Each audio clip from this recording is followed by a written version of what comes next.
મિત્રો આપણી નવી પ્રોડક્ટ છે ગાંઠિયાના ઝારા। જો આપણે ઘર ખરાબ ગાંઠિયા બનાવવા હોય તો આપણે ઝારા આપણી પાસે મળી રહેશે। ભાવનગરી ગાંઠિયાનો ઝારો છે આવડો। પછી એમાં અલગ અલગ ઘણી જાતના આપણી પાસે સેવના ગાંઠિયાના મળી રહેશે ઝારા। પછી છે આપણે આવડે 3 ધારના ગાંઠિયા બનાવાય તો એ પણ આપણી પાસે ઝારો મળી રહેશે। પછી મિત્રો ફૂલડી ગાંઠિયાનો 4 ધારી ગાંઠિયાનો ઝારો એ પણ આપણી પાસે નાના મોટી બધી સાઈઝમાં મળી રહી છે। પછી છે ફાફડી, કોઈ આપણે ઘરે ફાફડી બનાવવી હોય તો ફાફડીના ઝારા પણ આપણે મઢેલા આવી રીતના બનાવીએ છીએ। જો આવી રીતની ફાફડી તમારે સહેલાઈથી પડી શકે છે।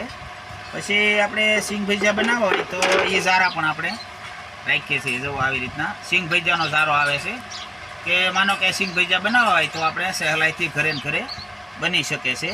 તો આવી અવનવી રસોડાની કોઈ બી ઝારા છે, કોઈ બી રસોડાની વસ્તુ લેવા માટે સંપર્ક કરો અમારો કાતરિયા વાસણ ભંડાર બગદાણા। બાપા સીતારામ।